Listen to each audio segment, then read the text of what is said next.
Ladies and gentlemen, welcome to Anson and Paul's Big Movie Podcast. I'm Anson Chan. And I'm Paul Morgan. And today, we are reviewing The Comedy. And The Dark Backward. Yes, both two very strange movies, very different in tone, yet tackle the topic, or at least the genre of comedy, in completely different ways. Yeah. More or less. So, Paul, which movie would you like to start with? I'm stuck here, honestly, because I don't know if I have a lot of constructive things to say about either of these movies, but I think that they're both really interesting, so I don't know. Let's begin then with one of my favorite movies that I have not seen since I was a wee boy, and by wee boy I mean a high schooler, Dark Backwards. How's that sound? Works for me. All right, well, I'll start us off then. Dark Backwards is the 1991 film written and directed by Adam Rifkin, starring Judd Nelson and Bill Paxton, about a garbage man who wants to be a stand-up comedian. This garbage man, wannabe stand-up comedian, has an interesting transformation when a third arm grows out of his back, and the reaction that those around him have to it. Now, fame does come to Marty, but not as he would have wished. When they finally get together with Wayne Newton, also known as Jackie Chrome in this movie, the talent agent, who's determined to bring them into the big time, into Hollywood, or whatever, even though everyone has kind of like their own motives to kind of get popular off of Morty's third arm. How's that? Something like that. Yeah. Everyone's keen to take advantage of old Dez the Wonder Comic. Dez the Three-Armed Wonder Comic. Yeah, that sounds about right to me. There you go. So, Paul, you might have been, I think, the third person I've ever shown this movie to. The other one being Ryan Turner, who also loved this movie way back in the day. What did you think of Dark Backwards? What worked for you? Just like, this has got to be one of the most like late 80s, early 90s movies ever. First off. And I am endeared to that style as it kind of, it seemed like that sort of style maintained throughout a majority of the 90s as being like the style of the decade. I don't mean this as an insult, but I am slightly reminded of American Psycho 2 in terms of like how the camera moves and how the camera treats its subjects. There's lots of really wide angle stuff that's really awkward to look at. That's where that comparison ends. I really love the set design. Mm-hmm. That was like really insane set design. The makeup also on the arm was so good. Like, I loved it. I feel like the biggest thing I can say about this in terms of what worked for me was, to me, this was like, what if Idiocracy was actually a thing? Like, Idiocracy is like this heightened version of reality in a world where people don't, have any sort of intellect or anything like that. Mm. But this movie is like the actual hellscape that sort of society would bring about. And the atmosphere, like from those weird kind of like wacky wide angle sort of oblong looking frames, and the music and Marty Mall's character and fucking Bill Paxton's character, dude. Like, so amazing. Like, all of that is like, oh, if Idiocracy was actually a real thing. And it's fucking terrifying. So I love that. I don't know how to really talk very much about this, so maybe we can discuss it a little bit. But I love how Marty's comedy, like, there's nothing especially clever in it until about like the 25 to 30 minute mark, where he makes the joke he says is something like, my doctor said I don't have enough glasses. So I go to the doctor, I get 4 pairs of glasses. And then I come back, he says, I still don't have enough glasses. So I go get 4 more pairs of glasses. And now I can get drinks for 16 people or something like that. Yeah, yeah. And I was like, that's like not a bad joke. But like, most of his jokes are bad, but they're not only bad, they're so bad that like even a well-trained veteran comic couldn't pull them off. Even the most charismatic person in the world couldn't pull them off. And yet, like, I don't know. I think there's this thing when I lived in Hollywood where everyone kind of knows someone who thinks that they're hot shit or that they're really talented or special, and that person keeps the Instagram post with the inspirational quote that's like, I will never quit no matter what happens because I am destined to be successful. You know, that bullshit. Mm-hmm. This is like if that attitude was like a warm beer. It's like this dismal dude who hates his life and has no talent and not even any hope for his life. Like, he looks miserable and everyone in his life is miserable, but hiding it barely. And that person decides to grow a work ethic. That's like a very Hollywood sort of thing. Like, when you look up this movie on Wikipedia, it says that it's a satire, like a satirical comedy. Mm-hmm. Sure. And I totally see the parallels to a lot of the crowd in Hollywood that'll be like, I'm so talented and I got so much to say and no one's ever going to bring me down, and, you know, that sort of stuff. So I think I don't really know how to kind of unpack all that, so to speak, but it holds like a funhouse mirror to the image of the LA exceptionalism or the Hollywood feeling exactly. of, not only just of the industry or the actors, more so the industry, I'd say. Yeah. Especially by the later half when the talent agent comes in and a lot of the personal jokes and just like the really off the wall Bill Paxton and Judd Nelson comedy go out. It then really starts to focus more on like, this is entertainment. This is the entertainment industry in a really cynical way. Yeah, and I kind of, I like that it says that. And like, no matter whether I agree with it 100% of the time or not, I just like that it says that. It's so fucking funny. It's so amusing. Yeah. And another thing is like, I don't know, like the grossness of the movie. Oh yeah. Got me so good because it was like not only the set design, which I already mentioned briefly, but like when Bill Paxton's eating that chicken out of Marty's fridge, and you're like, oh, this is what post-American collapse nutrition is, because there's no education and everyone's just droning through their life to try and, make ends meet and stuff like that. Like, that's what, like, hell seems like it would be to me. Mm-hmm. And they just tackle it so... They don't even tackle it. They just show it. It's like, here's this wacky-ass, off-the-wall version of post-collapse American society. And I thought they did such an interesting job of showing that. They just do it for laughs. Yeah, it's like... I don't know if a lot of people realize this, because, I mean, it took me a long time. But, like, there are a lot of people in our country already living in conditions like that.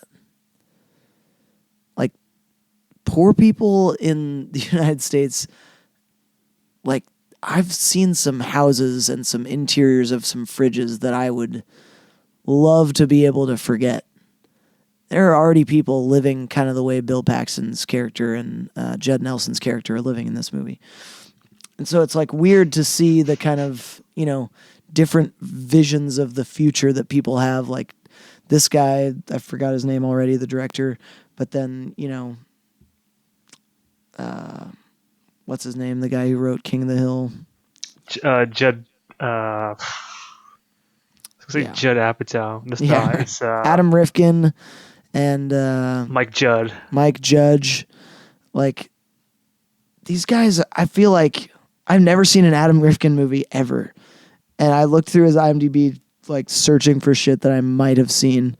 But I have never seen any of his movies. And this one, I was, like, so fucking fascinated by, dude. I think I don't have anything, like, specifically constructive to say, left on the things that I liked. But Then let me yeah, what prompt worked you. for Let me you? prod you. Oh, okay. Well, no.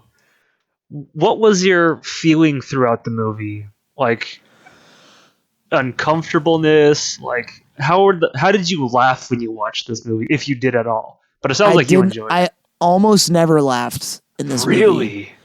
And my feeling was just one of such utter dread and discomfort for, like, what is coming next? What is this idiot character, like, what is this idiot secondary character gonna say? What is the crowd going to react to how is the crowd going to react to Marty now that he's, not just the guy with the shitty jokes in the shitty suit? Yeah. Like, it was spine crawling how much I hated anticipating, like, what could possibly come next in this disgusting, Really? like, filth-filled world. Yeah, dude, I thought it was amazing, but like the whole time I was like, oh, this is also fucking horrible. Like, what could possibly happen next, like, to make this move along? I don't know. I was, like, fascinatedly, it's like watching a car crash. Yeah. I had my mouth hanging open and couldn't believe it, but I also couldn't turn away because I was like, this is such a fascinating vision of the prospective future. Like, like, this is, to me, this and Idiocracy, like I said, are very similar movies in that, like, this is just the feasible version of Idiocracy without heightening people's personalities, essentially.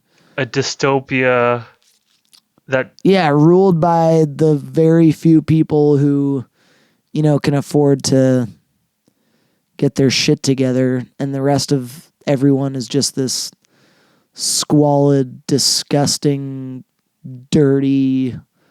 just like the worst aspects of human it's existence. like no one has any hope. With everyone's lethargic and drained of all their energy. Yeah. Even the people you would, like, have trusted in a former society are, like, quacks, like James Caan's character. Like, I just... Yeah. Oh, just my like, God. I got tingles in my spine several times watching this movie because I was just like, this is, like, so fucking horrible, but I legitimately believe something like this is possible in the world. That weird 1950s commercial aesthetic and, like, variety show hour. Yeah. Just, like, all this weird fucking shit. And just, like, you say it's a picture of the future, but I think it's, like, a vision of the past, even. With Could be. because they don't have new technology in that. They live very much like, I think the only real technology we see in the movie is, like, a telephone and a garbage TV. truck. You know what I mean? Yeah. And a TV, the big old CRT TVs from back in the day. Yeah. Like, this is just, like, I love the world that this movie creates, that Adam Rifkin creates, and I don't think I know anything else from him either. Like, yeah. When I you know what it reminded me of besides Idiocracy was, have you seen the movie Requiem for a Dream? No, I have not.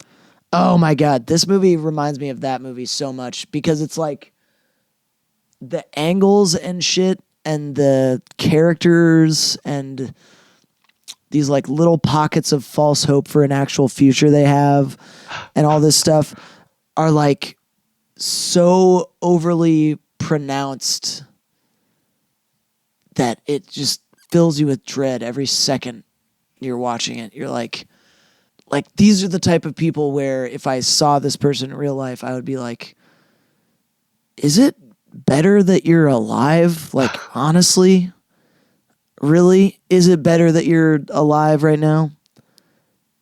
Like, oh man, it's just like it's the saddest fucking thing. These characters. Requiem for a Dream now. Is that portrayal done for laughs or done more bleakly? No, it's extremely bleak. It's like this old lady starts taking amphetamines because she thinks she's going to be on a quiz show and she wants to slim down, and her mind starts to go. Uh-huh.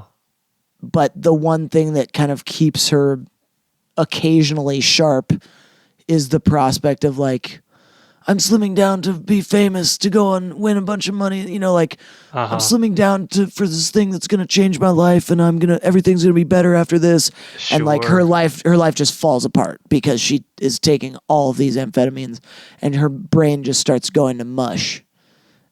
And oh my God. Yeah. And it's like this, it's basically a horror movie, but with nothing supernatural or, crazy like that. Yeah. So this movie reminded me of that, and it reminded me of Idiocracy. It's like if Requiem for a Dream met Idiocracy, which, in my opinion, I mean, I'm not any sort of authority, but that is a huge compliment. Never saw Idiocracy. You've never seen either of those? Nope. Oh my God. This is like a one-of-a-kind movie for me. You like Mike Judge, right? The guy who did King of the Hill? Yeah. I like King of the Hill. I can't say anything for Beavis and Butthead. I was too young. Oh, well, that's your misread of Beavis and Butthead, but that's for another episode. Idiocracy is by Mike Judge. I was allowed to watch it. How dare you? What's that? My mom and dad were very strict about what I watched on TV, so there's no Beavis and Butthead. I'm just fucking around. I'm just being a dick. Okay. But yeah, Idiocracy is by him, and it's a ride. It's like this movie, but played up for as many like modern comedy laughs as you could possibly expect. So, sorry, I've kind of droned on for a while. What worked for you about this movie? Oh, man.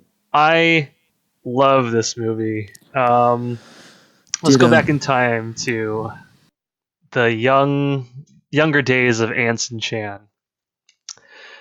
When I first saw this movie, it just spoke to me on so many levels because I was already like developing a very black kind of sense of humor where like things that were not funny to the norm or that were a little bit painful or bleak, especially bleak things that like very death heavy and like misfortune heavy things like made me laugh because I was kind of like shattering my worldview and like, oh man, it's all a joke. This whole thing's a joke, like everything that we're taught is a lie. It's kind of coming out of the sunshine and happy days of like Catholic or of religious upbringing, Yep. And then to take a very bleak, ironist kind of viewpoint of like, this is all a huge fucking joke, man. Get the fuck out of here. And when confronted with the ugliness, and also done in a very like kind of like a tongue-in-cheek way, like Dark Backwards. Well, I just thought like this is the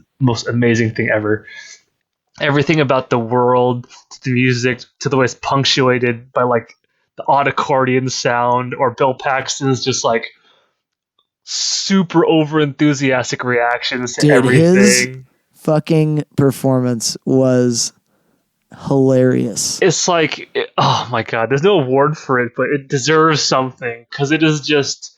Is truly special. It's so over the top, dude. It's hilarious. Fucking amazing. Like his stupid grin and his like forced higher pitch. It's just so funny. And the fact that he actually plays the accordion or whatever is happening with the accordion going on just makes for such a bizarre, like, you're never on solid footing with this movie. You are never fucking sitting comfortably while watching this movie. That level of discomfort also made me laugh like a ton as a kid. Yeah.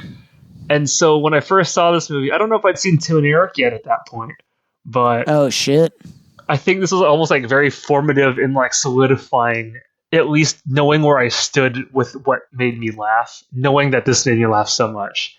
And I showed this movie to Ryan Turner, who lived next to me and went to Bellarmine. You know Ryan Turner. Yeah. Great kid. He also love this movie, and I really wanted to do like bullshit stand up with him and do the exact same thing because I thought it was so funny. Just like tell the worst. I was trying to write bad jokes just so we could do like a routine like this because he had an accordion, right? And we would Oh joke about shit. doing it all the time and like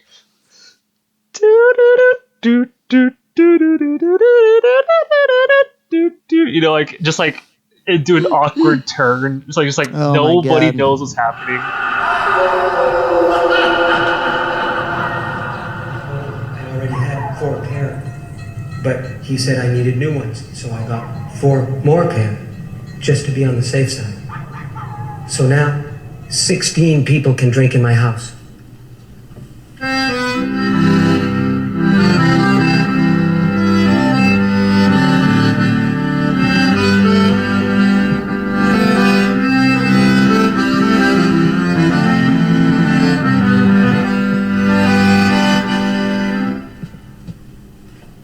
I was on a farm recently.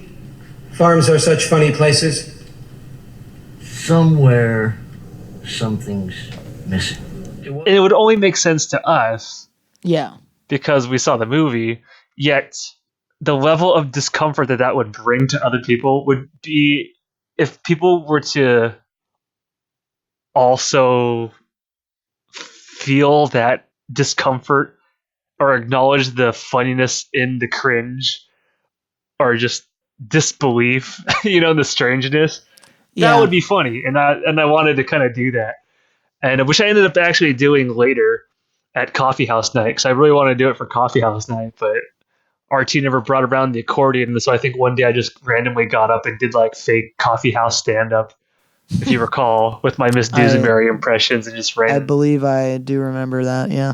just really, really purposefully bad stand up to like no applause but you and Evan in the back who could tell I was doing like a James Quall bit or like a Yeah. Tim and Eric style stand up that was just like everyone was just so fucking confused about. But that was just so funny to me to just kind of revel in everyone's collective discomfort. You know what I mean? Oh Even though you're at yeah. the center of it, there's something just No, anyway. yeah. There's something to be said for being the cause of that feeling. Yeah, and man, this movie helped put me on that track and kind of like cement a trollish sense of humor that I still carry to this day. A little bit less pronounced, obviously, nowadays, but that I Yeah. still just revel in. I'm so surprised that after all these years, I flipped it on and it was still just like belly laughing at just like it's just weird fucking shit. There's so many unexpected moments in like almost every 5 minutes leading up to like the last 40 or so minutes. Something weird happens, or Bill Paxton does something really goofy, or does something really gross happens, or like somehow this movie subverts your expectations Yeah. to such Oh yeah. a visceral degree that you just laugh, or I inherently just laugh instinctually out of like all those different things I said: disbelief, feeling of awkwardness, just this strange, bizarre, out of left field shit. The little music cues on the accordion, whatever. You know, it's like this movie just makes me laugh in such like a strange way. When I first saw it, I had your reaction though. It was so uncomfortable. It was really uncomfortable, which is kind of like a feeling that I lost in subsequent viewings. By that I mean in like the past couple of days of rewatching it. I think if I But ever got comfortable with this movie, I would feel worried for myself. now when I watch it, to me it's like a much better version of Little Shop of Horrors because I was like, Okay. it was super hokey and campy and weird, and like all the sets seemed really sterile. I was not a big fan of Little Shop of Horrors, honestly. Although everyone fucking I'm loves it. not either, so Oh, thank God, I'm not alone. When I look at this, the way that the is really claustrophobic in like the apartments and the doctor's office. The doctor reminds me of the dentist of Little Shop of Horrors. Just all these weird things, the supernatural element of like the plant and his third arm kind of strike me similarly. Like yeah. this just feels like a much better, darker, sarcastic, with more of a message version of Little Shop of Horrors that I can revel in and bask in and bathe in its strangeness. It's just total Blake absurdity. I love it. I love it. The music, the constant circus music, I thought was really funny too because it has absolutely no right being in any of the scenes. Really, um, it's just like such an out of left field soundtrack for this movie. You know, if it weren't for it's like the soundtrack was built around Bill Paxton's performance. Yeah. It just needs the music cue to keep his reaction to everything that's going on like consistent with what we're seeing happen to Morty or Judd Nelson. It's just so funny. All the music just seems like really maybe like I don't know how to phrase this musically, but it's not very deep music. There might be like two instruments playing or like a very very very simple harmony going on with the weird circus music that just like gives it even more of like a goofy like totally inept quality to the whole thing. Yeah. The actors were fucking amazing. The doctor looked just like a bootleg Robert Duvall. Bill Paxton. You know the like doctor's like a really famous actor though, right? Right. He Oh, always okay. reminds me of Robert Duvall, Robert Duvall. though. James Yeah. Caan. Yeah. Because, like, it's fucking perfect. Bill Paxton looks like Jim Carrey, like a bootleg Jim Carrey. Judd Nelson, even though this came out before Jason Schwartzman was the thing, is like Jason Schwartzman mixed with Greg Turkington or Neil Hamburger. Dude, he is very Greg Turkington, Neil Hamburger. Totally. His slouched He's over. almost got to be one of the inspirations for Neil Hamburger. I wonder, honestly. I mean, believe obviously it. not his voice or anything, but like the way he looks and the look. way he acts. Yeah. Yeah. Like the kind the of shrugged up glasses, shoulders and the hunch, glasses and the wet, the hair. greasy ass hair, you know? Everything. Yeah. Like, it's almost like a dead ringer, would you say? So when I've told people this movie in the past, I thought it was Neil Hamburger because I didn't know who was in this movie until, for the podcast, I had to look it up. Because in my mind, that is him, because of how similar he is and from how late it was that I saw Neil Hamburger after this. I thought they were the same guy. The agent being like a weird Danny DeVito, Joe Pesci ripoff. Yeah. And his Fucking Wayne stupid Newton. fucking penciled on mustache was just so fucking excellent. There are so many moments in this movie I can point to that are like, and it wasn't that fucking funny. And it wasn't that fucking funny. I'll give you a couple, actually, just for fun. When Bill Paxton opens the door to his girlfriend's house, and there's just that behemoth of a woman. Oh, yeah. Oh, it's just so funny. You just not expecting the door to open to that. When you see, like, I was going to say Uncle Muscles Hour, but... Pretty much. They have, like, a variety show in this movie. It's the what's it called show? The Twinkie Doodle Show. Like that was fucking amazing. Watching the variety or the talent show people like do their really, really stupid acts was just so funny. How everyone in this world just thinks it's like great, or they're laughing. Like the midget xylophone, or the man with 1,000 faces. Dude, that shit just cracks me up so much. And I'm thinking it'll probably crack me up on subsequent viewings, but oh man, I hope so. I don't know, because like definitely let me know if you ever watch this again and let me know how you feel about it, because for me all those things were still just as funny, maybe a little bit less because I knew they were coming or I'd expected it, but upon the second viewing or whatever, my first viewing for the podcast, seeing it again, I'd forgotten so much that I was also taken like so off guard again. It was just so nice to just be able to lose myself into absurdity like that for an hour and a half, or however long this fucking runtime is. This is great. Love it. I love watching them pick up the garbage in the very beginning, because that was an insane scene. Yeah, it is so funny. Like when they're throwing away trash and they're just trying to throw stuff into the garbage truck. Like 90% of it's just not making it in there. Oh my god, it's so funny. They're just basically moving the trash up a little bit. It's what they're doing. Yeah. And like Bill Paxton is like throwing random trash up into the air and like into people's windows and stuff. And like, Yeah, this he is like just supposed breaks to be like, someone's window with a like blender or something at the very yeah, end of it's the supposed to be camera like move. totally normal behavior. Yeah. And no one cares. People like are like poking out the window just to like one guy, random fat guy's like waving at them. It's just so weird. Just nothing makes sense in this movie. Oh my god. Oh my god. I'm just all smiles thinking about this movie, but I've gone on and on. I love how most of the movie takes place in a dirty alley. I think like if the shot's not Yeah. done inside, it's always in some really dirty industrial area or alley that just Yep. looks fucking terrible. Yeah.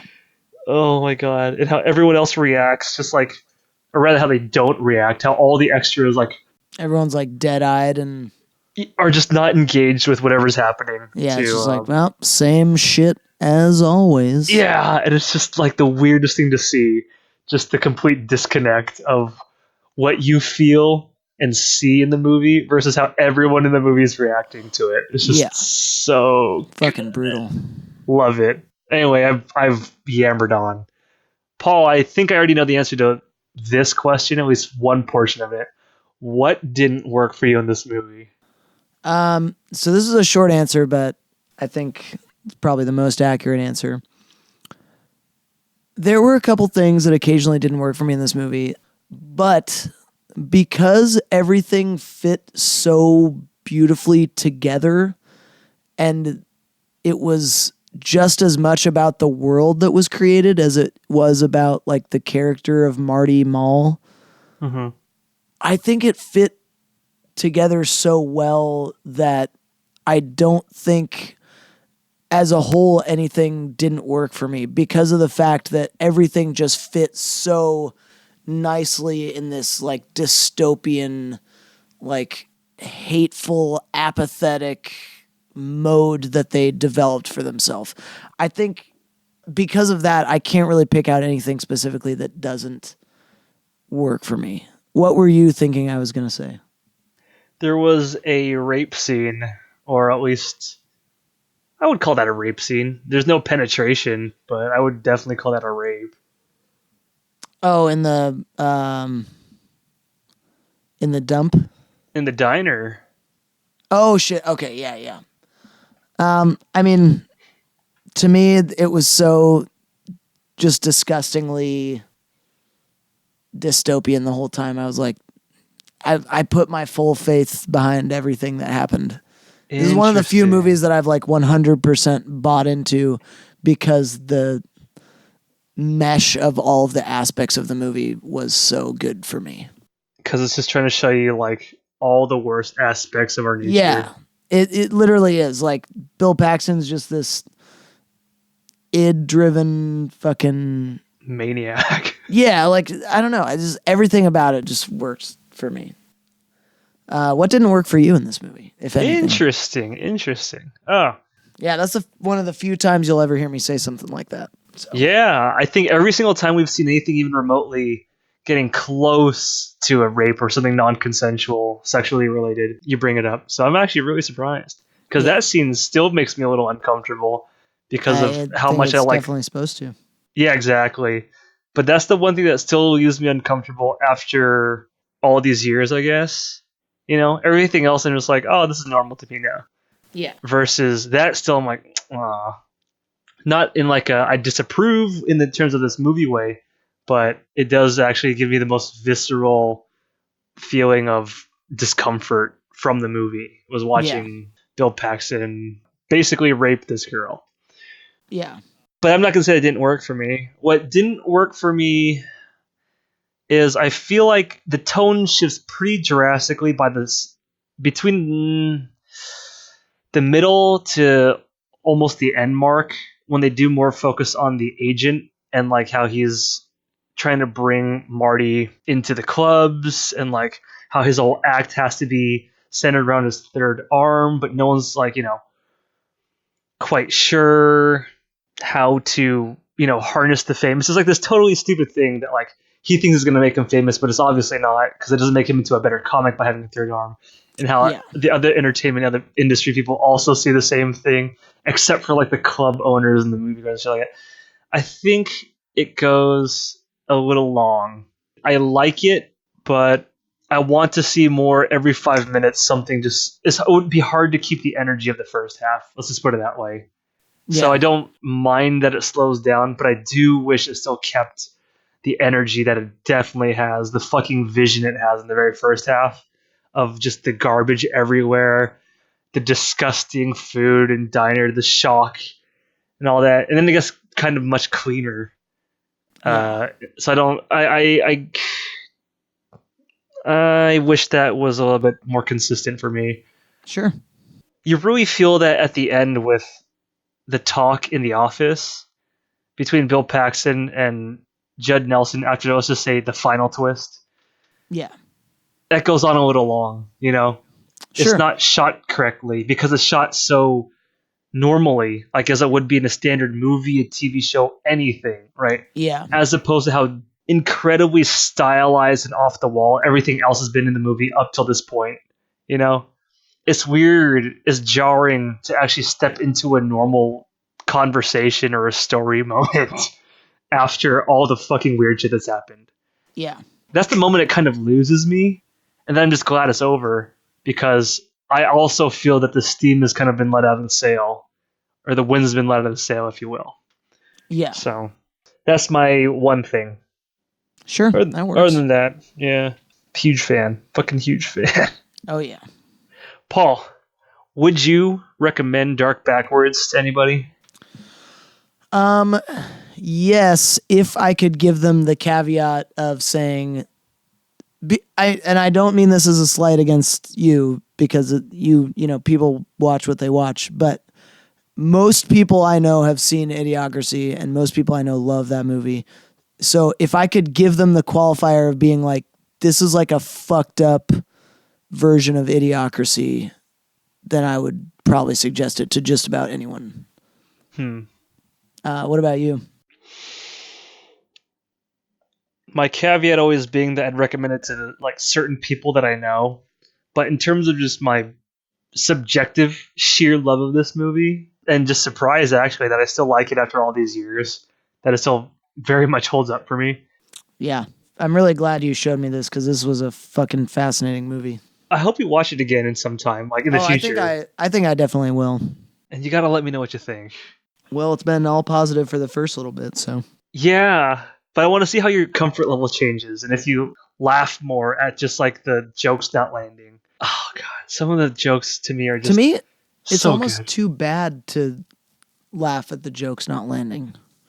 My favorite joke, I think, is the very, very beginning when he goes, "I went to the post office this morning and stood my usual 3 hours in line," to just dead silence. It's like, just to get stamps. I said, if you want to get stamps, or if you want to get stamps, just stand in the next line over. So I go to the next line, and a giant boot comes from the ceiling and hits me on the head. Oh, now I've got a headache. Yeah. It's just fucking silence. And you see people like I think- one random guy crying. It's just like so fucking funny. Have you ever watched the, just to bring it back before we go on to the comedy, and this is kind of a good transition point, honestly. Have you ever watched videos of Tim Heidecker doing stand-up? I might have long ago. So I don't know how many videos there are of him doing stand-up, but there was one that came out right when Tim and Eric was starting to crest in popularity, like outside of the Adult Swim world. Mm-hmm. And it's him wearing a leather jacket. It's a cell phone video. It's him wearing a leather jacket in a comedy club with maybe 20 people in the audience. And he's doing these really hacky bits, but with like the most amazing vocal emphasis, but like trying to make them sound as not funny as possible. Yeah. Because of the fact that he made a character, this super overconfident stand-up character, to say all these little bits, I laugh when the jokes don't land because it's funny Yeah. that someone who has so much confidence and so much, you know, belief in their Ego. ability is not doing well. With this guy, when he doesn't do well, I'm like, yeah, because he doesn't get, like, Tim gets that his jokes are bad and he's doing them because they're bad.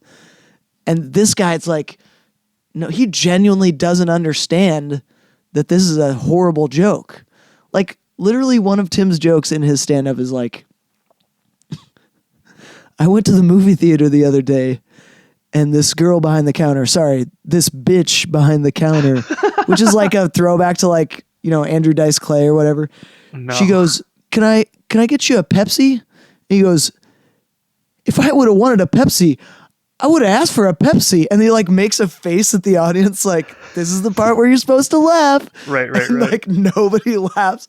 That to me is funny bombing, because it's like, he knows this is shitty and that's the point.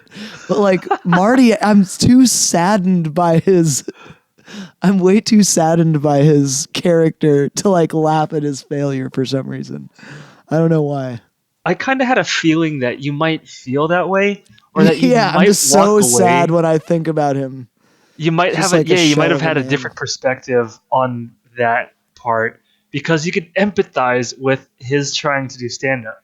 Yeah, exactly. Well, I definitely can, yeah. And I know And what it's so- like to bomb when you think a joke is funny. Yeah, because when I was rewatching this, and I was like, I love these one-liners because Yeah. they don't work to no laughs, which makes it funny. But also, like, if it was going for that, it would just be amazing. Yeah. And I was like, you as a stand-up comedian would have a lot more. Because I was thinking about the nature of what makes things funny. You know how, you know, for a long time, certain jokes that should not be joked about, certain topics, like, you know, when you're young or for whatever reason, they're funny. Like, for Yeah. instance, 9/11 jokes, you know, until you go to New York and you realize, like, a lot of people have died. You know, like, people have, like, direct relatives who've died, and they're like, ooh, oh, you know, I guess it's not funny anymore because you have a frame of reference. You have some empathy and scope for that. Yep. When I was in Sri Lanka, one of my traveling companions made a joke about the tsunami that, you know, I was in that killed everybody. I was like, ooh, you fucking idiot. You fucking retard, you know? Yeah. And, like, but for me, that's not funny, but everyone else is just, like, having a grand old time. Like, ha ha, death and destruction in third worlds. And I'm like, I hate you privileged fucks. You know, but, like, Yeah. if I didn't come from maybe seeing the devastation firsthand or even having that be so impactful on, like, my outlook and morality, you know, I might find that funny too. And so I was thinking about that, reflecting upon this movie because of the empathy angle that perhaps you would have derived from being a stand-up comedian in LA. Oh, So that is interesting, and I would love to hear more about that if you want to gab about it or if off air or whatever. But yeah, I'll or if see you if have I have anything any to more say. thoughts as things come up. I think as more stuff comes up, I'll have more to say about that. But I can't think of anything super in the moment right now. Okay. Well, for my recommendation, yes, I would recommend this movie. Although people might hate me for this, I fucking love it. This is I think not if you a can't regular find movie. stuff to appreciate about this movie, you might not really appreciate movies. This is like a really interesting movie. I can like, if easily you- see why this got 5 stars on IMDb because so many people gave it a 1. Fucking close-minded people, dude. This is a really fascinating movie, and I think people should watch it. Fair enough, and you're a very open-minded individual. Oh, can I say one other thing? I like trying to find redeeming shit in every movie, you know. That's true. You do that. What were you going to say? One more thing you said? I had the DVD as a kid, and in the movie that we found online, they took out, I think, a really, really, really gross scene that happens like 2/3 of the way in. I Okay. think something really I don't remember now. But I think there's like an orgy scene with like the agent and a bunch of Oh, just like God. this is just this disgusting, way too long orgy scene of like filth and That's debauchery hilarious. and like I think just more fat ladies, and it's just really, really gross. I think that's what I remember. If it wasn't the part that was Bill Paxton having his weird fucking thing like in the middle. Yeah. But I remember there being something really bad about that. But obviously, I'd be hard pressed to find that online unless I'd really dug down that rabbit hole and found it. But that's just something I wanted to mention that I remember being just That totally is gross wacky. Huh. about this movie that they don't have, which Yeah, probably is that for is the weird. better. Because I remember I was hating gonna say that. I was grossed out enough by Bill Paxton's little interactions with women. Oh my god. Yeah, that too. But yeah. Anyways. I even eat dogs. So stupid. This shit's Yeah. so stupid.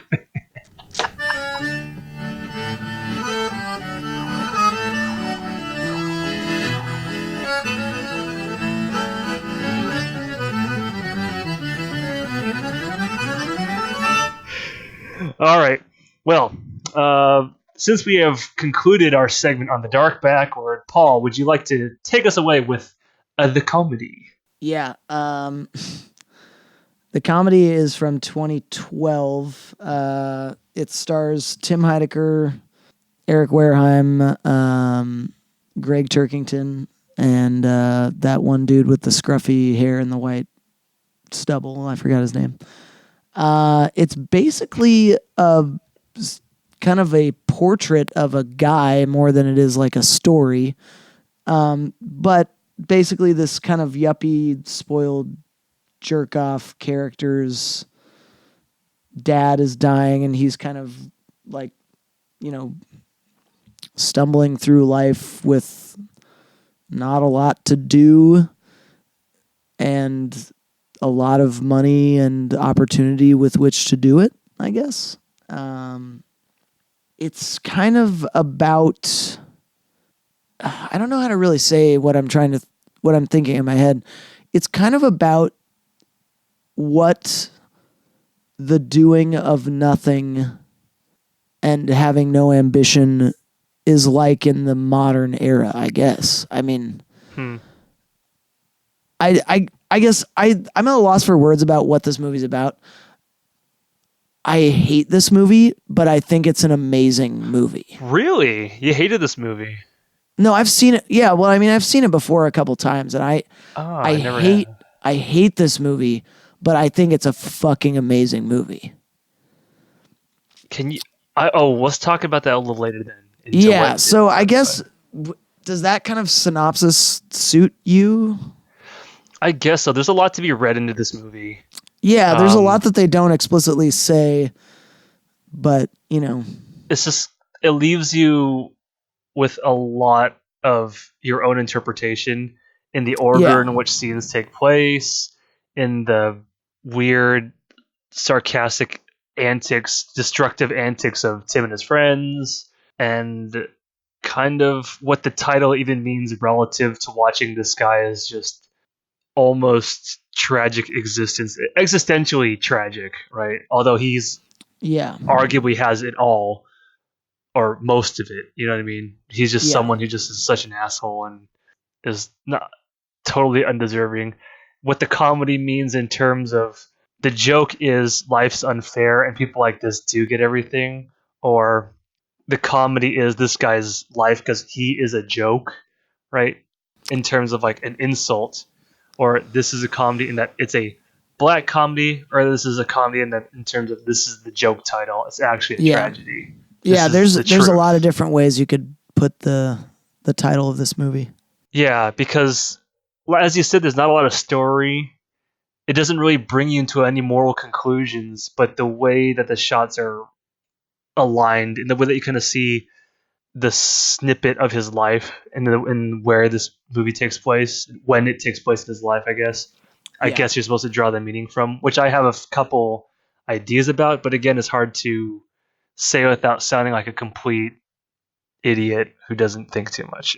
You know what I mean? Anyway. No, that makes sense. But yeah, I think our combined synopsis is enough to get across the plot of the comedy.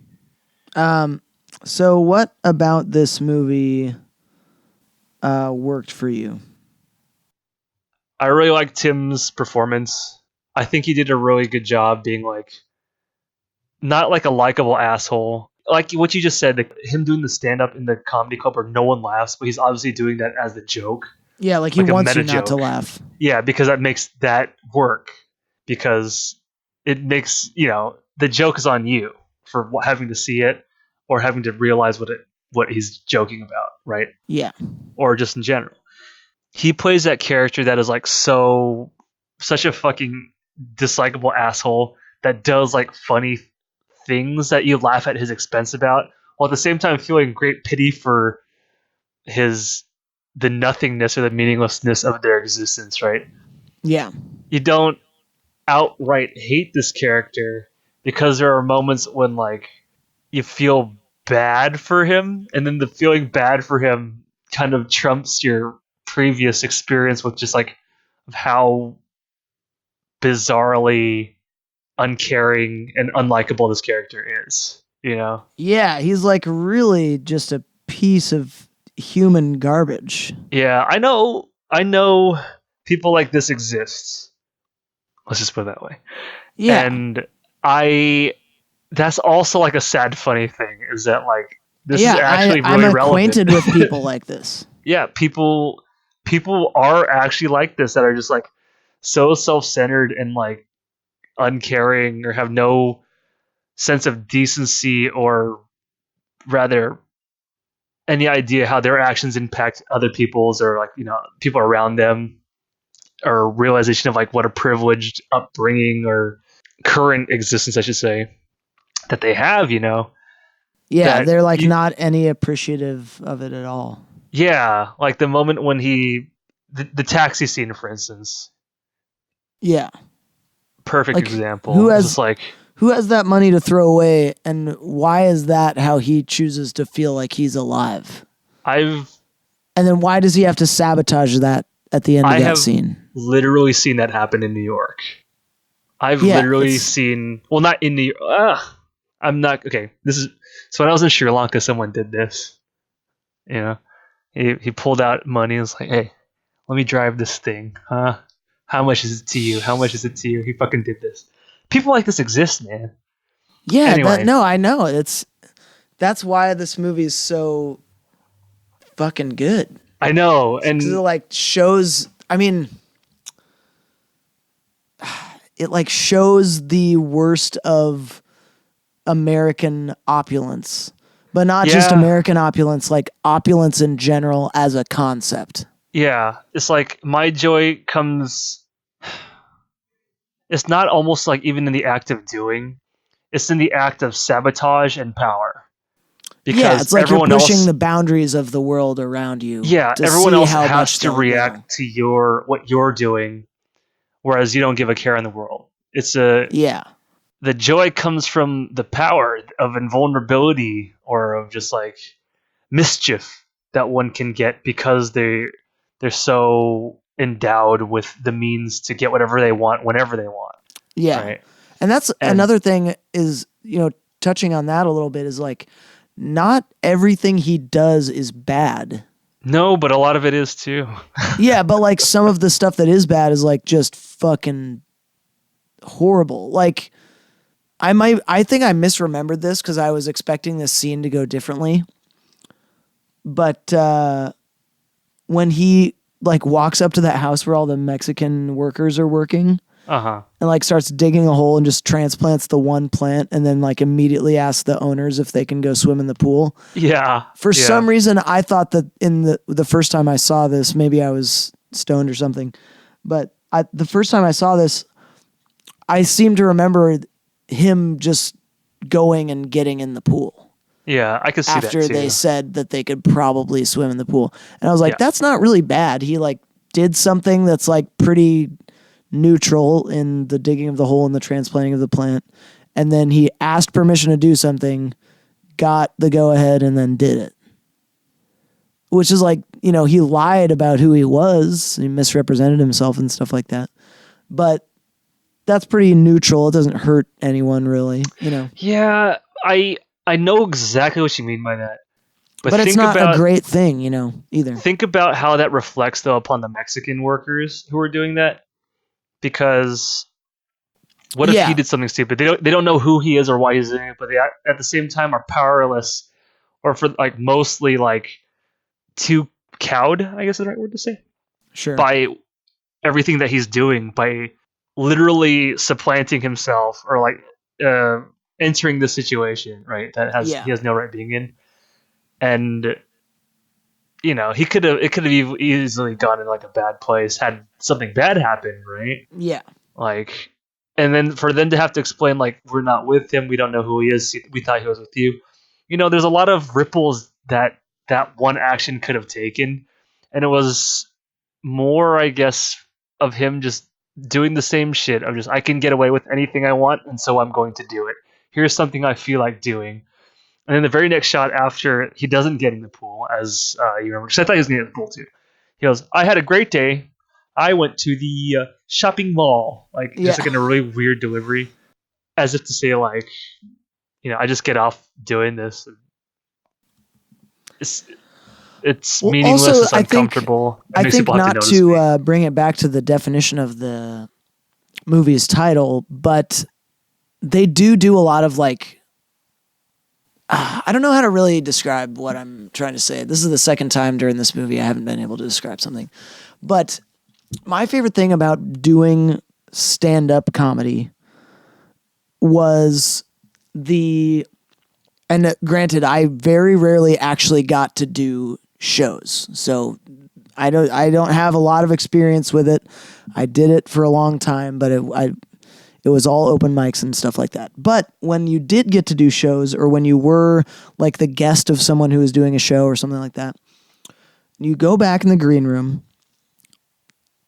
When you're, and I don't mean to make this sound sacred either, but when you're in that environment and it's just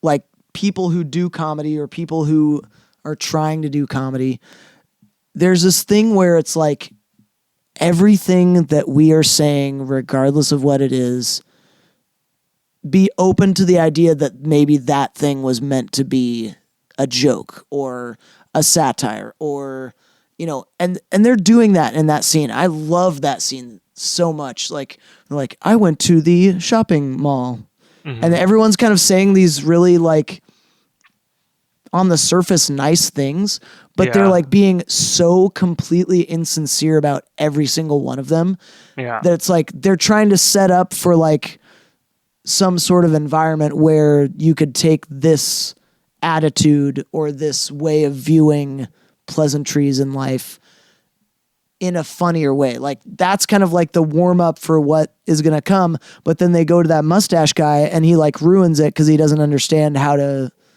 stay in a scene, so to speak. Good read.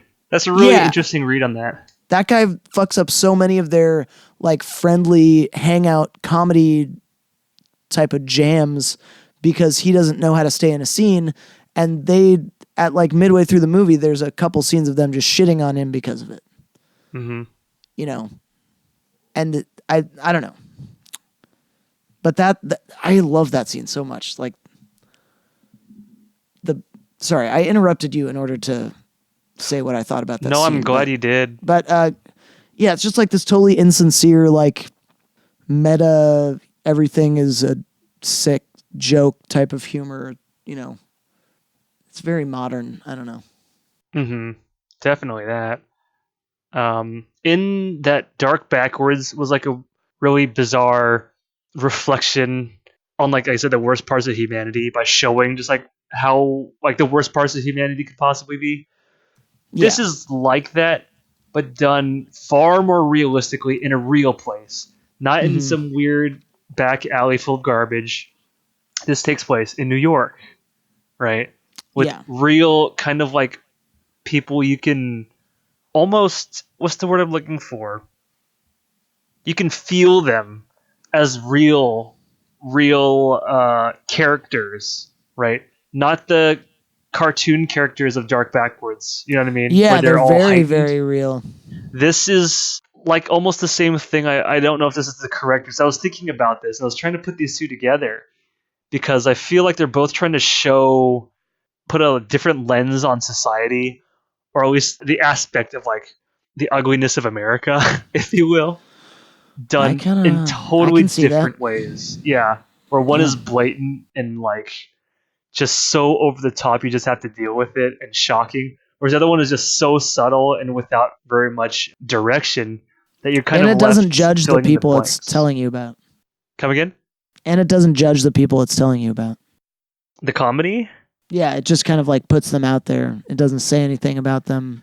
I feel like the comedy judges Tim kind of pretty harshly. The other friends you don't really get to know very much aside from like their insincere banter and their church scene, which I know what they were going for. You know what I mean? It's just like I know exactly what that represents, and that's kind of stupid, and I hate people like that.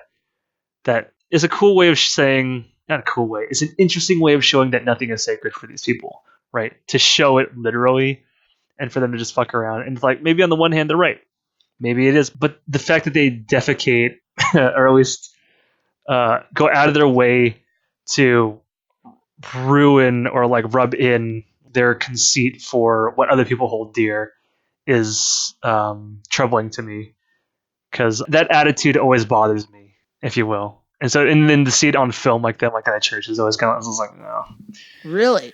Tell me Yeah. more about that attitude bothering you, because I hate the characters in this movie so much with such a passion, but that scene was almost like the only one that provided me with any will to relate to them, because I mean, and we've been over this, I feel so horribly intellectually betrayed by the Catholic Church that I have this Same. I have this thing that's like, oh, if anyone wants to make any sacrilegious joke, they absolutely have every responsibility to make that, because fuck the people that are keeping this institution going, because this institution, you know, made me believe so many lies about myself and the world and stuff like that.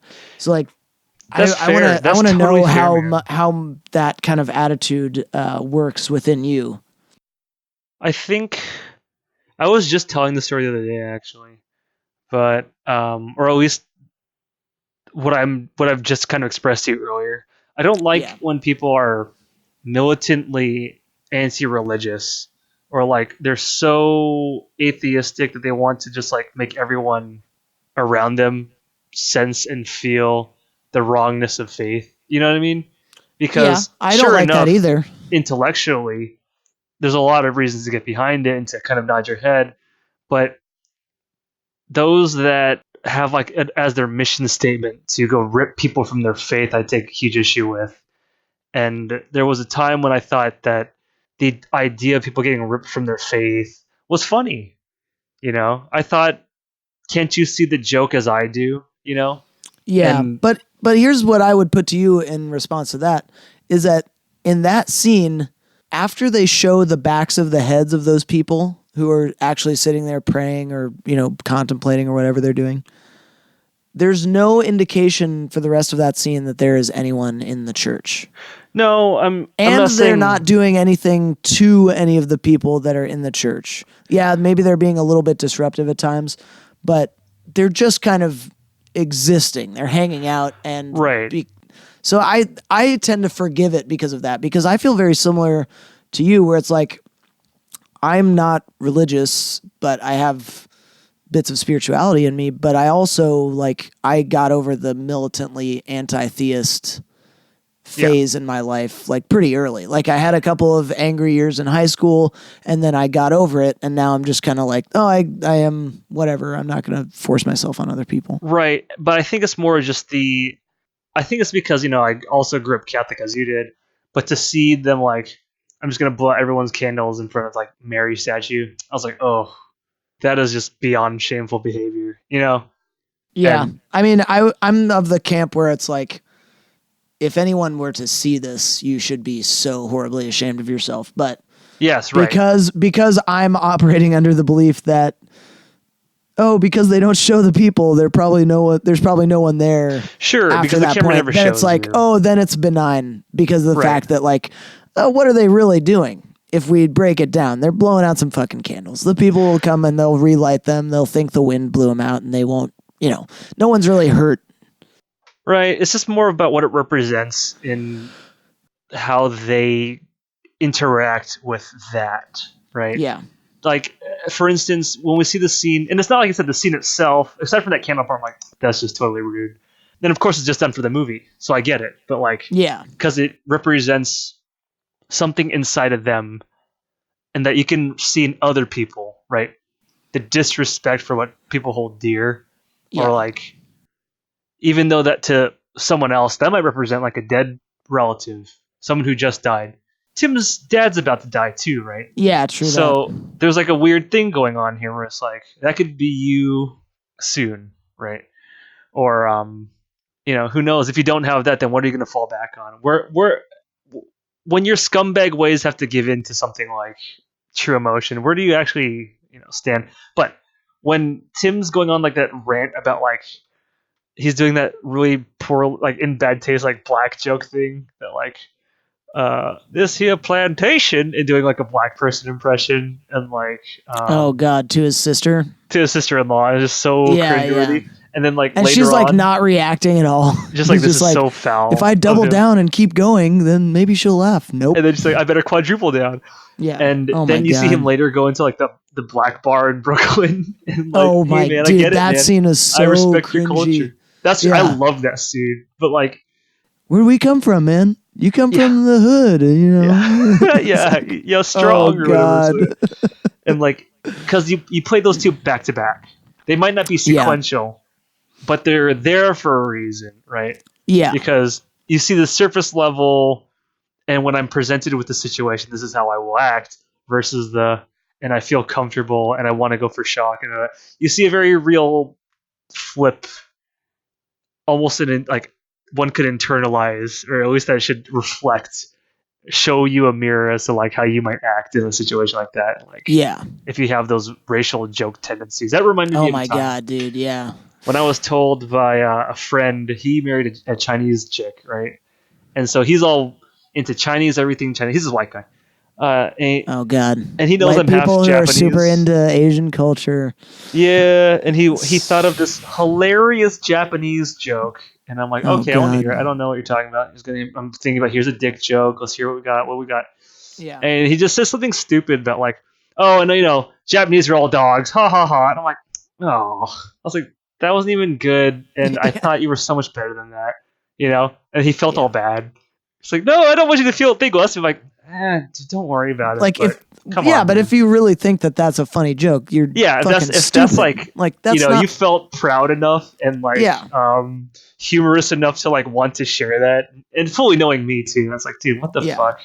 Like, come on, dude. That's fucking stupid. And so when you see the black thing like that happen too, it's like when it's like the black thing in the comedy.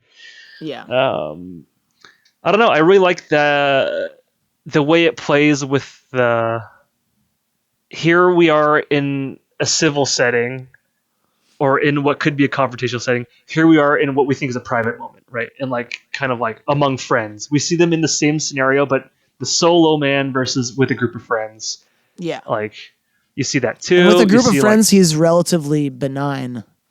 He is. His group of friends also are emboldened though to do their other stupid shit. But it's kind of funny that like when he's on his own, he's like he's a child. Ball. Yeah, he's a child. He's a wild card. He's a wrecking ball. He's all these things.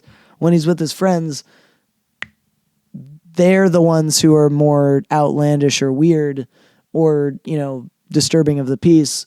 So that begs the question, at least in my mind, throughout much of the movie, like, what the fuck are these other guys like when they're by themselves, like... Yeah, that's a good question. That is rough to think about. Oh, man.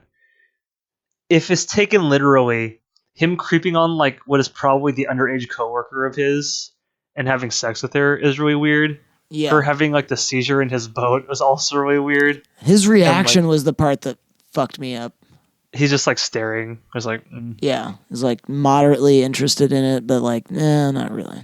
Yeah, and if that's supposed to be like, maybe she's too young to understand that she was in danger, or that she shouldn't be in that situation, and even says to him like, "See you at work, okay?" It's like, okay, like, it's like, yeah. versus who his past relationship people that you kind of see are like the older women who he meets, like the girl in the very beginning when he starts talking about Nazis, Yeah. like still sleeps with them but is totally ashamed of it. You know, you never see her again. Yeah. Versus like these other girls you see in his life who are like begrudging, like God, I can kind of see him for how stupid he is, but he's still kind of this, or there's still feelings there or something like that. Versus Yeah. just like someone who's totally naive and dumb. You kind of see like you see in a weird way. I don't know if this is 100% true, but I can kind of see like the sand glass tipped upside down in this movie, where perhaps we're starting at the end, but symbolically we're going to the beginning. Yeah. As to like how he's acting or the people who he's around. Like when he gets his job at the restaurant, you know, his first relationship could have been like with that girl instead, like symbolically speaking, right? Yeah. I don't know. And to the very end, this is what kind of like makes me think about it is like when he's playing on the beach with that little boy, like Oh, the yeah. toddler, and you're seeing two sides of the childishness. The man child, like, hey, come here, but one who also relates super well with like that a child. The Yeah. wants and the feeling and the expressions, the tendencies, the raw joy, the raw upsetness, whatever. And versus everything that you saw this whole time, was that supposed to be representative of, you know, we went back in time and saw his life all the way to the beginning rather than as it is where we started? Or is it just more of a symbol to say, like, this is a fucking man child and you see what it's like to not be an adult as an Yeah. adult, surrounded by a world that, you know, not rightfully expects you to act like a fucking adult, but when someone can't, and what they're prone to do when they have like unlimited, not unlimited, but they have like a lot of means at their disposal Yeah. to go about and be destructive. Like I get the sense in this movie that he's just waiting for his dad to die so he can collect on the money like this whole time. And just Yet, continue to coast through life. sure, and because in the very end he's like combing the dad's hair like as though he really needs guidance. You know, he needs someone to tell him where to go and what to do. Yeah. And but if we're playing that back, if that started before that, you know, then that's when he cared more versus when he's getting more desperate and like alienated to everybody and to everything that he just wants the dad to die. But that could have just been a brief moment of sincerity when he just like in the moment, you know, as we all feel in different moments or the certain emotion that we feel, he Yeah. just felt longing and lonely around his dad and wanted to, you know, vainly, which is kind of sweet though, but it kind of speaks to his like childish nature, you know, wants to make his dad presentable and comb him, right? Yeah. Which kind of speaks to his own values in a way. Or perhaps it's his way of showing love. Who knows, you know? There's a lot of weird symbolism you can derive from this movie. And I've gone on a long time about just the different symbols that I've been trying to parse through about this movie. So I'm going to stop here before I say, actually, I'll say one more thing.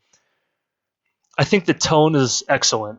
The tone is so consistent. The character of Tim Heidecker is explored really well, and I feel like you really get a good sense of who he is and how he would be like in real life. Yeah. You know, and I think that's great. I think the way that it was shot was really nice. There's like a feeling of a lot of closeness that you get with these characters, or like a what's the word I'm looking for? If like the camera's inside someone's lap or like in between a conversation versus like over the shoulder. Like it Like feels more intimate. intimate. Thank you. You feel very intimate with the characters or how this movie is shot Yeah. and how the camera wiggles or moves. It's Yeah. done. It's done very deliberately, and I feel like a lot of this was improvised too. A lot of it was. Almost none of the dialogue was scripted. There you go. And I feel like the way the camera works and is steady and like the shots, it kind of upon reflection takes my breath away in in a weird way. Unlike Dark Backwards, which is the complete opposite, where Yeah. everything feels staged and uncomfortable. This feels cozy but uncomfortable in a different way because it's so intimate and you're seeing these bad things or bad behaviors or Yeah. like shameful things and kind of like freaked out by like how the very real character Tim Heidecker is in the movie as they are in like real life. It's like, oh god, you know. Yep. So I liked that. I liked that, and I'll stop there. Paul, what worked for you in the comedy? So I think since you focused on like the metaphorical or symbolic meaning, a lot of which I didn't really see or I didn't really speak to me. I'm going to focus on what I think this movie, and like I said, I don't like this movie, but I think it's an amazing movie. I think I'm going to focus on the things that I think make this an amazing movie, which are three main things to me. The first of which is the editing. So I kind of am only going to use one example of this, but it's all throughout the movie, as far as I remember. The scene that we were talking about earlier where they are like kind of insincerely saying all these nice things like, I had a great day. I went to the shopping mall. Like that scene, you know? So that scene and the party that happens afterwards, the editing in those scenes and also just in much of the movie in general is such that you almost never have the camera pointing at the person who's talking. Someone is talking and the camera will be showing someone else. They're either fidgeting or they're intently listening to the conversation or they're doing their own thing. And the kind of combination of visual information that you wouldn't get if you were just looking at the person talking with the audio that the person is talking is saying is, to me, what creates the feeling of intimacy that lies throughout this movie.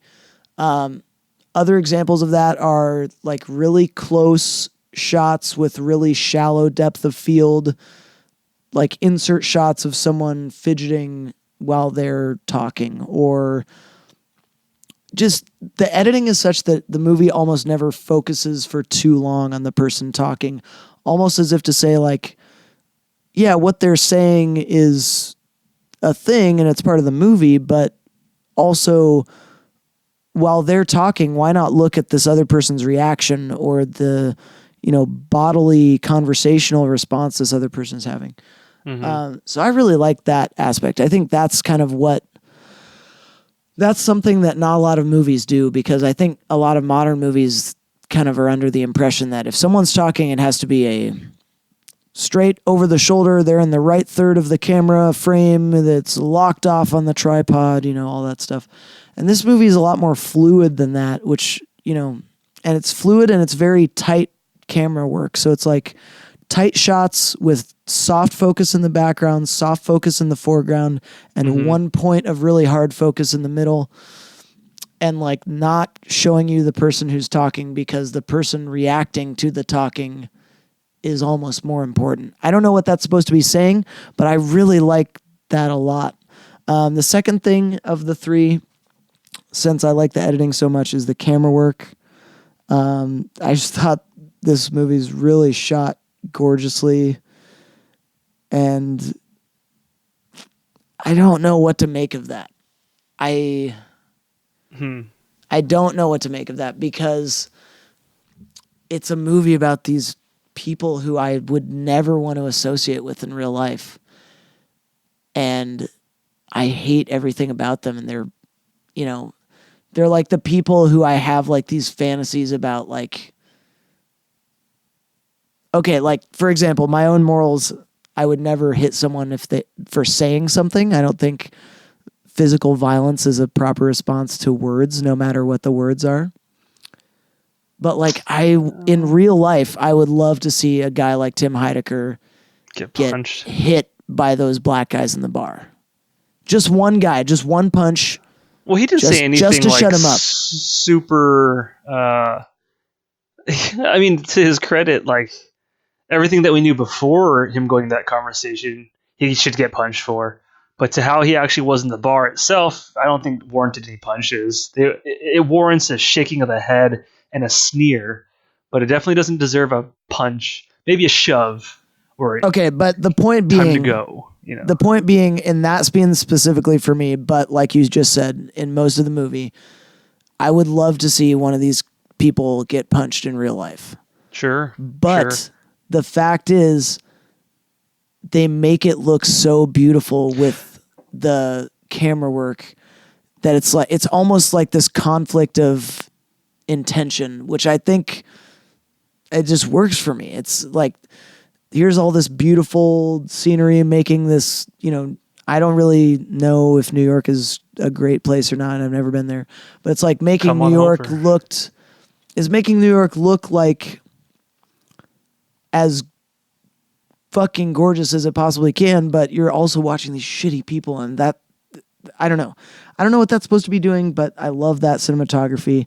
And the third thing of the three is the acting. I think the acting in this movie is so fucking fantastic. I like Tim Heidecker, for me, is like a really like hot and cold type of actor. Like, fair. I like him in the stuff that he makes, but in the stuff that other people make, it seems like he is not always got the acting chops to pull off a lot of the things he's given. Yeah. And this movie, I really think he pulled it off very, very nicely. I think he should have gotten some sort of recognition for this acting performance. Because, I mean, I see the attitudes and behaviors, not like the exact behaviors, but like tacit sort of similarities to this all over my real life. And he just makes it so fucking real, dude. Yeah. So those three things are kind of the things I like the most about this movie. To make a horrible character so painfully kind of out there the way Tim did was awesome, and the cinematography was amazing, and the way they edited the things that they shot were just amazing. So those three are kind of my favorite things that worked for me, but I think you read a lot more into the like writing and philosophy of this movie than I did, so I'll leave those things for you since you kind of had more to say about them. Well, yeah. Let's dive into what you said then a little bit more, because I thought it was interesting that you brought up the camera work and that you felt conflicted in that they're portraying these ugly characters, or at least despicable characters, in such a well shot, beautiful way. Yeah. And you coming from the filmmaking background, wouldn't the classic way to have shot that, like if they would have used any other way that wasn't so, for me, like I like the deliberate camera, so anything stationary or like regular shot reverse, just boring storytelling or boring lens focus, boring scenes, then this movie would be fucking unbearable, right? Yeah. Oh, absolutely. But the camera work helps hypnotize you. So when you say that you're conflicted because the characters were dislikable, how then would it have been better shot, or that what is it that you expect the camera work to be like for characters like them? Because I am not. I don't know. It's just like because I've never seen a character like Tim's character, or exactly. Let's just say I've never seen one exactly like Tim's character on the screen. And I, as someone who's directed things before, I don't know how I would shoot something like that.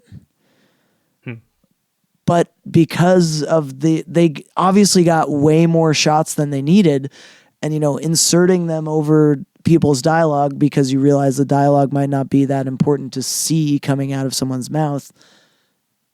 It's so effective, and I don't think anyone could have done this better than the guy who fucking wrote and directed it, because it's like he obviously knew exactly what he was doing. And I looked him up, and he has a new movie on Netflix starring Greg Turkington right now. And I must see this. Yeah, and I really want to see it because of the comedy, because I hate the movie and everything that the character of Tim is, and I hate his attitude, and I hate the way he treats people, and I hate, that he flaunts his money and he's careless and he's mean to Mhm. people.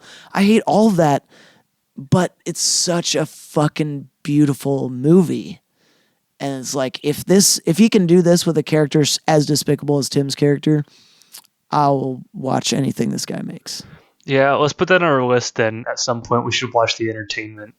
Or Yeah. entertainment, as it's called. Entertainment, because I would be also curious, because this was, for me, like for all the same technical reasons, and just like amazed at how uh, tonally consistent and deep the characters kind of came off as. Like, I want to see more of this guy's shit, even though all of his ratings on IMDb are really low, as Yeah. is the comedy, as was Dark Backwards.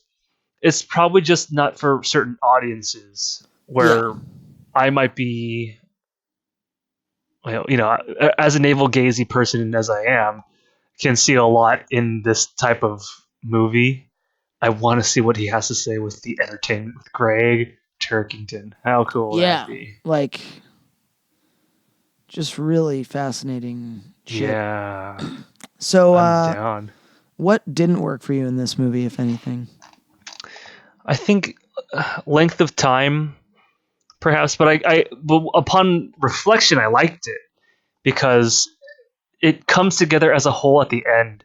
All the pieces feel really disjointed in their moments because you're experiencing the story or what's happening as it's told to you, and a lot of stuff is happening, like the black people scene thing.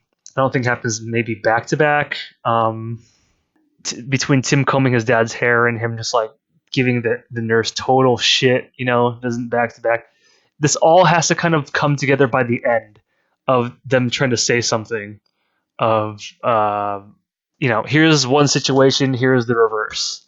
Like, it's a shot and reverse shot almost in a thematic sense or in a moral sense in a lot of the dilemmas that they're presented with.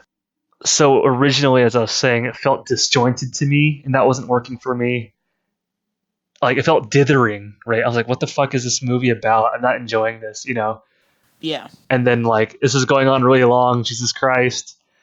And then by the end, when you're kind of wrapped and left with, like, an emotion, because you're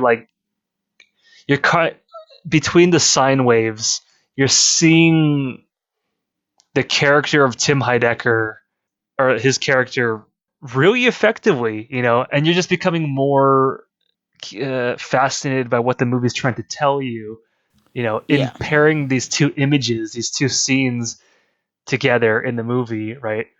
About this man's morals, how he treats women, his destructive tendencies, how he just gets on day to day and shit like that.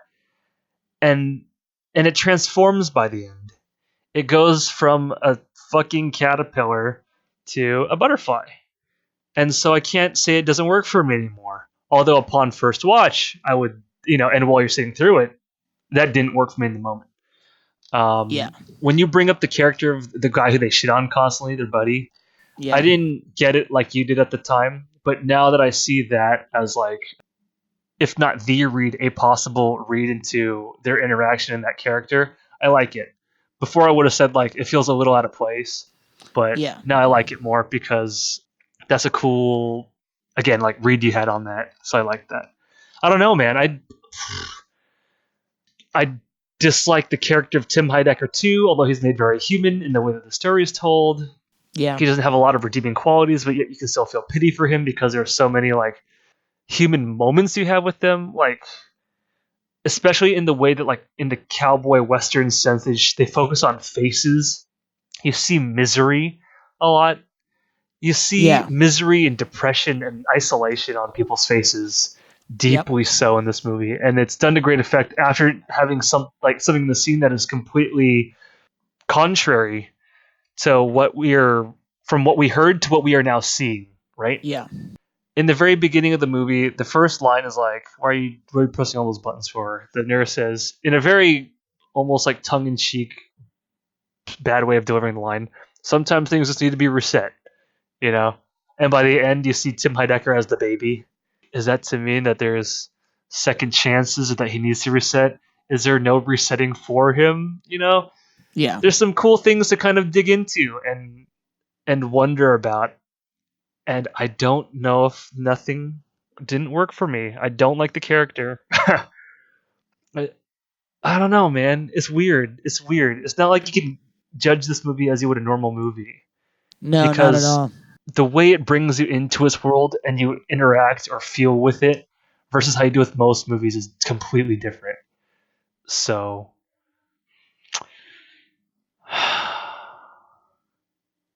I have nothing I say that didn't work for me, which is fucking rare, which also might mean I don't have a very good grasp on the movie.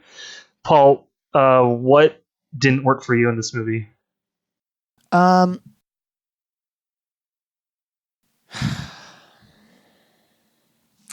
I don't think there was really anything that didn't work for me. So You mentioned you didn't like the movie. What? I Why don't don't you like like the the movie? movie Tell me why you don't like the movie. because I think that I like a lot of movies where, and I also like a lot of stand-up comedy where the person you're meant to empathize with or sympathize for, have sympathy for, doesn't come from a point of view that is widely accepted as being societally okay. I like a lot of stuff like that. But the caveat is that in those things, I don't look for characters or stand-ups to be acting in a way that I morally agree with. I look for them to be practicing a code of ethics that I can understand. Because if I can understand something, I think I can empathize with it. A good example of this is I read Fight Club when I was like 16, and I saw the movie when I was like 18. I don't agree with a lot of the things that the main character, or Tyler Durden, his, alter ego, preach. And I definitely don't agree with a lot of things they do. But there's an ethos behind it, and I feel like I can grasp that when I read it or when I watch it.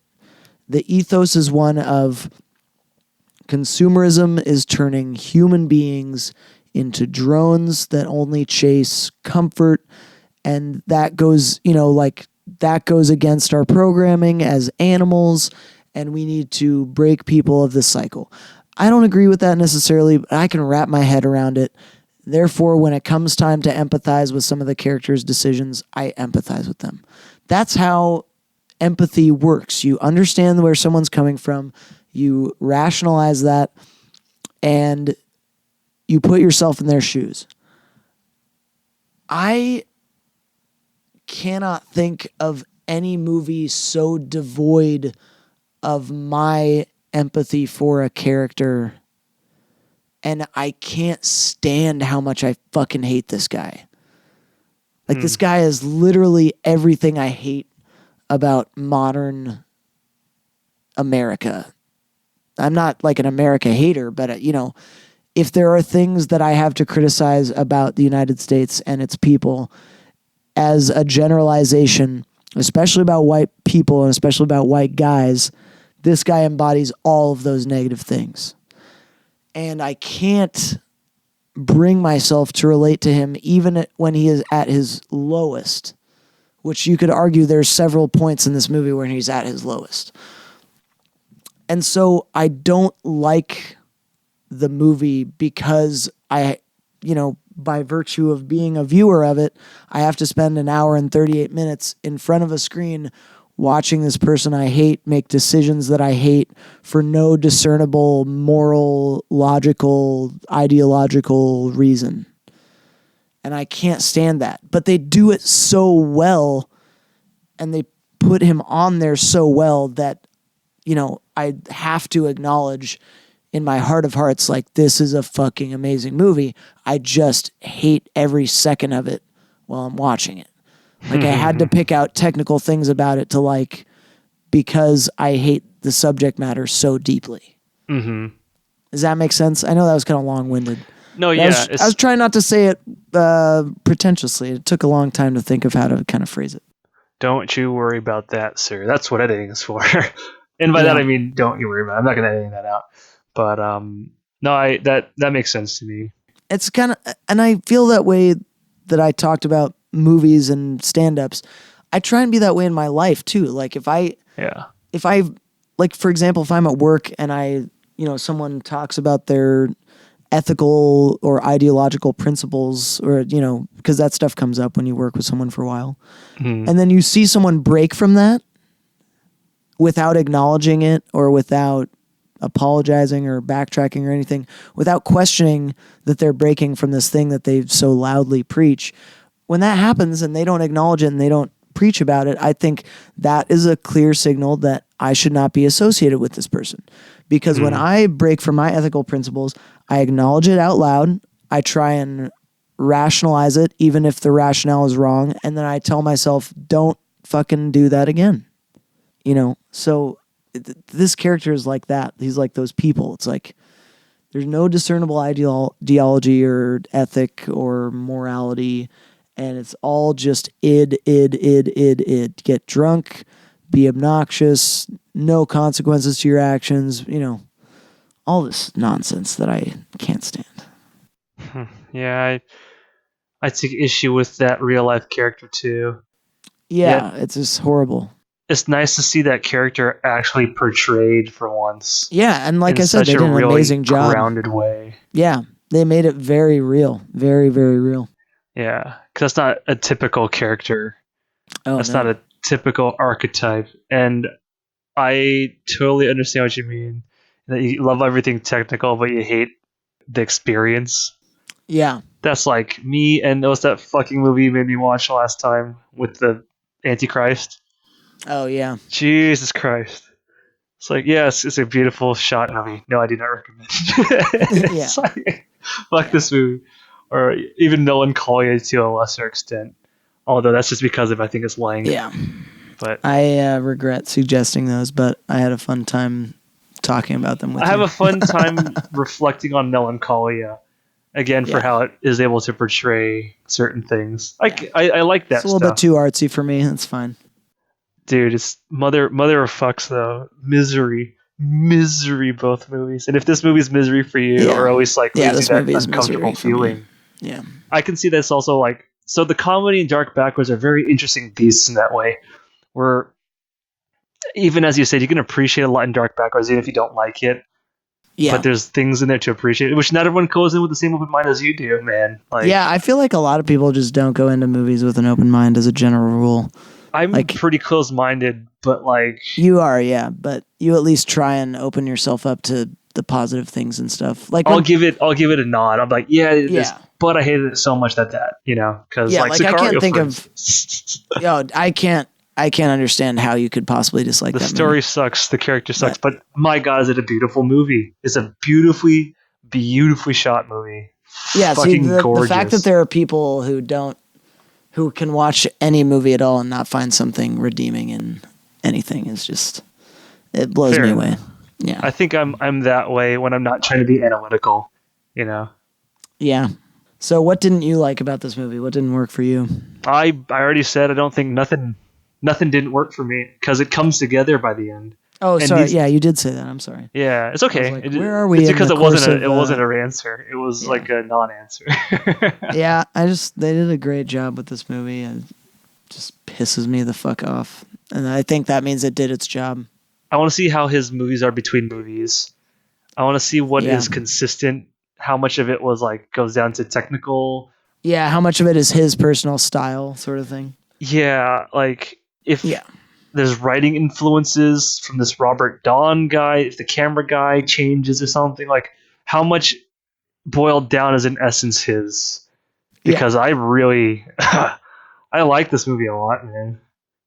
Oh yeah. They did a good job.